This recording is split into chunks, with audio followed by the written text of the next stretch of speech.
Good morning, good afternoon, and good night, beautiful people. Welcome back to another day of YouTube, another day of reacting. Today we'll be doing every noble phantasm from Fate Great Knight of Grand Order Babylon explained. Alright, this is a long video, so I'm gonna be doing half now, and I'm gonna do half maybe tomorrow. That's what I'm expecting to do. Like and subscribe if you like my content. Comment down below what you want me to react to. I'm gonna drop 2 videos today, this, and I'm gonna drop another anime fighting video. I'm gonna try to find something I haven't watched yet. So let's just get right into it right here. Oh. I'm gonna be honest. Even though Fate Grand Order Babylonia wasn't done by Devourable, the animation definitely went above and beyond. But where they completely captivated my full attention was when any Is that Gilgamesh? servant, goddess, grand assassin, or thick wizard was using their noble phantasms. These were such momentous feats that I couldn't help but be in awe at what I was watching. I don't own the rights to this video, to the animation or nothing, so please don't hold me hostage for that. Copywriters, you know what I'm saying? Every single time. They truly captured the essence of how impactful a noble phantasm should be. However, I think a greater level of appreciation for these noble phantasms could be had, especially when you take into account how these ultimate abilities tie into their characters' deeper lore. So, let's go through each noble phantasm. I never watched Fate Grand Order of Babylonia. I never watched that, so hopefully, you know, I'll learn something from this. In the order they appeared in the anime and talk a little bit about what exactly that My video yesterday got copyrighted, so it got taken down, and that's why it's not up to this day. power was. And if you want to know the full extent of each servant's origins and powers, then feel free to check out my other servant profile videos as well. But now, let's begin. I like these videos because they really get down and explain everything.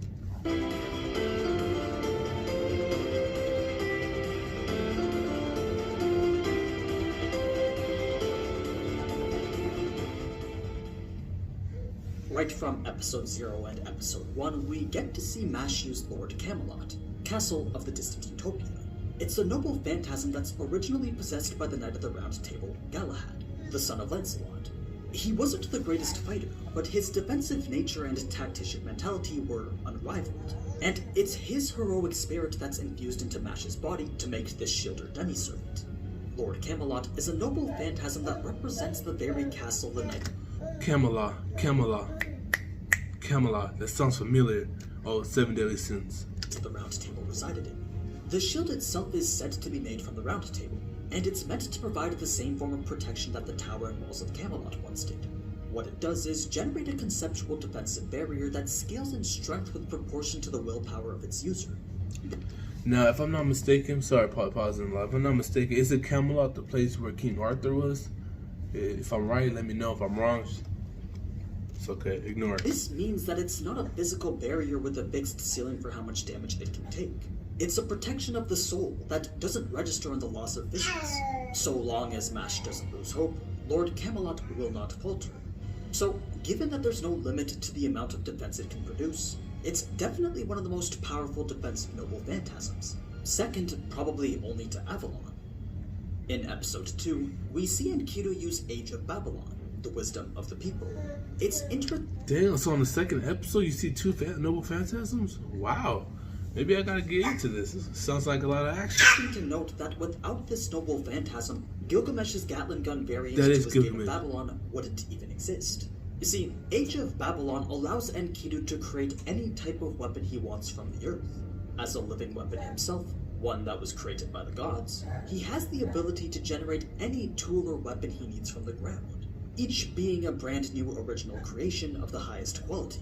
So, when Gilgamesh first encountered this never-ending onslaught of weapons being projected at him, his only way to keep up was to do the same. He matched Enkidu's output of... Dang, so they brought back Gilgamesh again? So let me know, did Gilgamesh win? Or was he a beast? I need to know, because Gilgamesh is raw. weapons by launching his own directly from the Gate of Babylon. At the time, the two were evenly matched, as Enkidu's Age of Babylon was perfectly equal to Gilgamesh's Gate. It was a power strong enough to keep Look at the Gilgamesh action in battle for days. Okay, My next video is going to be about the Gilgamesh fight. It's already set in stone. And no less against a Gilgamesh that was in his prime. If you want to know which one's stronger, then perhaps take a look towards Fate's Strange Fate. But just while another we're Fate? on the topic of Gilgamesh, the caster version we see in Fate Grand Order uses a significantly weaker version of Gate of Babylon. Remember, since Gilgamesh distributed all his weapons except for magical staffs to the people of Uruk, his Gate of Babylon has lost a lot of offensive power. Now, rather than bombarding his opponents with swords and spears, he instead opens the gate to cast a barrage of long-ranged spells. It's definitely not as strong as his archer version, but it has another noble phantasm that we'll talk about later. Next up, from Okay, that's good to know. Because my boy Gilgamesh, it is a beast. But yeah, so after this video, and a few hours later, I'll be posting the Gilgamesh fight. Alright, so stay aware of that one. 8 is Ushiwakamaru's Shana O's Wandering Tales. A special type of noble phantasm that consists of 5 different secret techniques depicted from her numerous legends. These legends all stem from defining moments in Ushiwakamaru's life as the renowned and fearsome military commander of the Genji clan. Unfortunately, we only got to see 2 of these techniques in action. The first was Asumidori, short steps with the heavenly blade. A single powerful slash with her Asumidori blade that is very difficult to dodge. Reason being that So, let me guys know how Fate Grand Order of Babylon. Is that something worth watching? the strike is preceded by an advanced martial arts technique known as Shikudo, a technique that allows Ushiwakamaru to almost instantly close the distance between herself and her opponent. What happened? Whoa! Okay, well, I know I gotta skip this. Eve Online is Her second feat was the jumping of the 8 ships at Danno Uda. This refers back to the legendary sea battle of Danno Uda in the year 1185. Ushiwakamaru was leading the entire Genji naval fleet against the rival Taira clan. So, what this noble phantasm embodies was the act of Ushiwakamaru leaping between ships during raging tides to best the enemy clan in hand-to-hand combat. It's this feat that enables her to not only jump higher, but also traverse any sort of terrain so long as there is a minimal foothold, making it Man, she's a beast. look as if jumping between Gorgon's hair was child's play. Now, those were only Act 2 and Act 4 of her Wandering Tales. There's still 3 other techniques that provide more to Ushiwakamaru's kit. Act 1 is called Eye of Shiva, detecting the 6 secret teachings, I'll do it right an now, ability a bit. that instantly relocates every person within a specified area.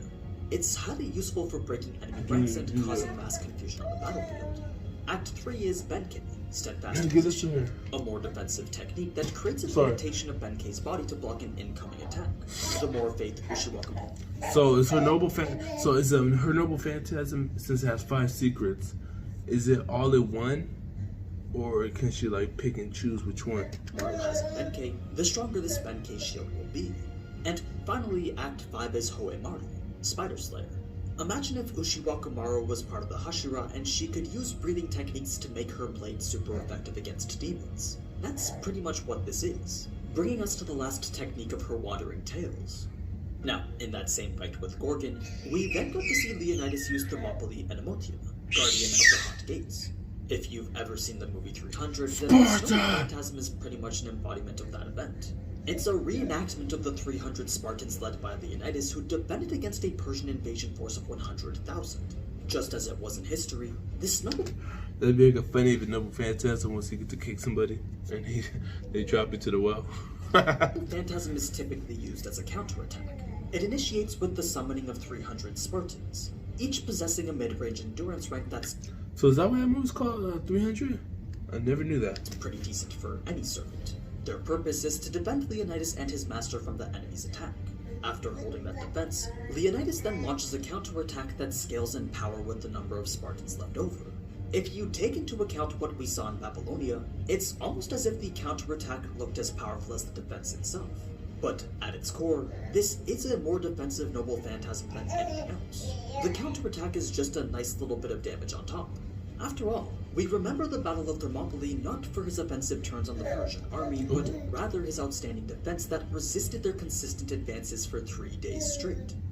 Next we have Quetzalcoatl, the Winter. Now I seen her fight reaction yesterday, so the reactions after yesterday, and she is a beast. An absolute beast. Serpent, a pterosaur from the Jurassic Age whose name derives from this Mesoamerican goddess. The pterosaur itself is the noble phantasm. Except the ones that she summons aren't your everyday Quetzalcoatlus from the Cretaceous period. No, for someone as strong as Quetzalcoatl, she rides a significantly more powerful phantasmal version of them. Divine beasts that have authority over lightning, winds, and rain, giving them the ability to manipulate these aspects of the world. In episode 13, we get to see Ereshkigal use a brand new noble phantasm, one that was unique to the anime, Namu Abzu Ugulana. Other than the context we were given in the anime, it's hard to interpret how this attack relates to Ereshkigal's actual myth. I mean, Gugulana was her husband once upon a time, but how that affects the impact of this powerful spear strike is yet to be revealed. Immediately after this fight, the Old Man of the Mountain appears and uses Azrael, the angel that announces death. Although it appears that the noble phantasm's effect is caused by the sword, that's actually not the case at all. The sword he wields has no name. Wait, so is this a whole other person? Or are we still back on that Quincy girl? It's nothing more than a common weapon that anyone could use. No, Azrael is the essence of the noble phantasm itself. It's the ability or technique to impose the concept of death onto literally anything. By applying Azrael to his sword, be it a person, primordial god, or even abstract concept like Ereshkigal's connection to the Three Goddess Alliance, he can impose death onto each of these things with a single cut. So basically he can kill literally anything. That's OP. Not to mention that as someone who is quite literally the physical embodiment of death, anything he imposes death upon then has a low chance of instantly dying. That's pretty crazy, especially when you consider that Tiamat could have been one-shot when she gained the concept of death. Anyway, the name this noble phantasm takes after is the Angel of Death. Supposedly when God created death, Death looked at Azrael and proceeded to submit to him. Because of this, Azrael... Oh yeah, I'm watching this show. It's no joke at this point. ...gained the authority to determine what shall live and what shall die. So it's a very fitting name for an ability possessed by someone who pretty much has that same responsibility. In episode 14. Alright, that's it right now. We're going to stop right there. We'll continue on with another part 2. So if you like this, if you like the video, like and subscribe, comment down below. Let me know if you guys want a part 2 of this, alright? And if you guys do, I'll be able to post this probably tomorrow. So yeah, thank you guys. Beautiful people. It's going to be 2 videos posted today. This one and the Gilgamesh fight. So just be aware of that. Peace out.